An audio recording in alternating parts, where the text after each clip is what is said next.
सिकंदर की कंपनी बर्बाद हो जाती है। उसकी आंखों में गुस्सा भी होता है और बेचैनी भी। वो सोच भी नहीं सकता था कि एक दिन उसके अपने इन्वेस्टर्स उसे धोखा देकर भाग जाएंगे। लेकिन आज यही हो चुका था। जिस कंपनी को उसने संभाला था वो उसके अपने ही हाथों से तबाह हो चुकी थी।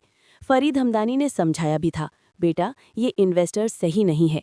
लेकिन सिकंदर ने किसी की नहीं मानी। सिकंदर का दिमाग जल रहा होता है।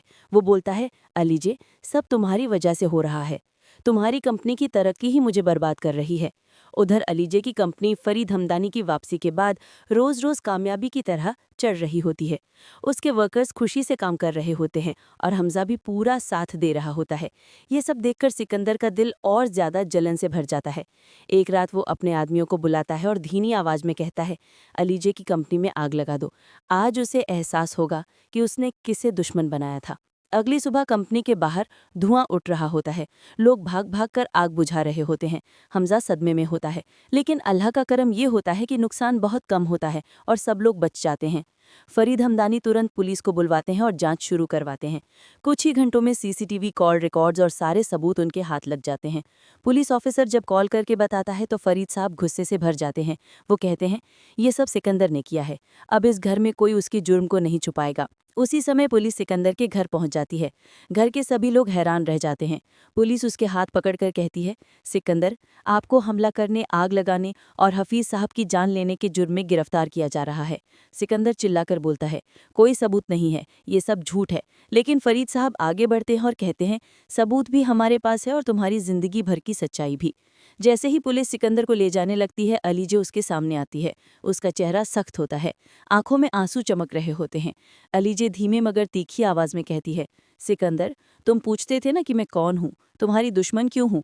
आज सुन लो। सिकंदर, मैं अनुषा की छोटी बहन अलीजे हूँ। हाँ, उसी अनुषा की जिसे तुमने बर्बाद किया था, जिसकी जिंदगी छीन ली थी। सिकंदर के पैर कमजोर पड़ जाते हैं, उसकी सांसें तेज हो जाती हैं। वो हकलाते हुए कहता है, नहीं, ये झूठ है, ये मुमकिन नहीं। अलीजे की आंख भर आती है। तुमने मेरी बहन की दुनिया लूट ली थी। आज मैंने तुम्हारी जिंदगी का सच दुनिया के सामने ला दिया है। पुलिस उसे ले जाती है और सिकंदर की आंखों में सिर्फ दर्द, पछतावा और हार होती है। उसी वक्त घर में एक और बड़ा झटका लगा है। एफबीआर की टीम घर पर पहुंच जाती है। उनके पास पूरे सबूत होते हैं कि अरमीन जो एनजीओ चला रही थी, उसमें सारा गैर कानूनी पैसा, ब्लैक मनी, हवाला और फ्रॉड उसके नाम से चल रहा था। अरमीन हैरान होकर कहती है, ये सब झूठ है, मैंने कुछ नहीं किया। एफबीआर अधिकारी कहते हैं, हमारे पास सारे डॉक्यूमेंट्स, स्टेटमेंट्स और अकाउंट्स का रिकॉर्ड मौजूद है। अरमीन की हालत खराब हो जाती है। उसे भी गिरफ्तार कर लिया जाता है। घर के लोग गम और शर्म के साये में डूब जाते हैं। निम्रा आंसू पूछते हुए पूछती है, अम्मी, इतना सब कुछ क्यों किया? 2-3 दिन जेल में रहने के बाद अरमीन को एहसास होता है कि उसने अलीजे के साथ बहुत बुरा किया। फरीद साहब और हमजा उसे जमानत पर निकलवाते हैं। जब वो घर आती है तो सीधे अलीजे के पास जाती है। अरमीन रोते हुए कहती है, बेटा, मैंने तुम्हारे साथ बहुत जुल्म किया, मुझे माफ़ कर दो। मैं तुम्हें अंधेरे में खो गई थी। अलीजे हल्की मुस्कुराहट के साथ कहती है, अम्मी, जो हो गया सो हो गया, अब घर को फिर से जोड़ते हैं। अलीजे उसे गले लगा लेती है। घर में सालों बाद सुकून की हवा चलती है। निवरा और दैम के रिश्ते की बात घर में चलती है।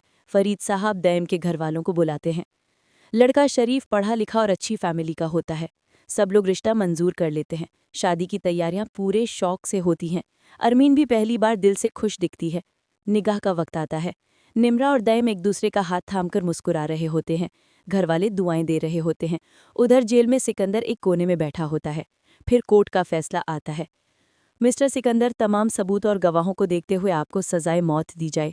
वो सिर्फ एक ही बात बोल पाता है, अनुषा, मुझे माफ़ कर दो। घर अलीजे आंसू पूछकर मुस्कुराती है। हमजा उसके कंधे पर हाथ रखकर कहता है, अलीजे, तुमने अपनी बहन का बदला भी लिया और इस घर को फिर से जोड़ भी दिया। अलीजे हल्की मुस्कुराहट के साथ कहती है, यही अनुषा चाहती।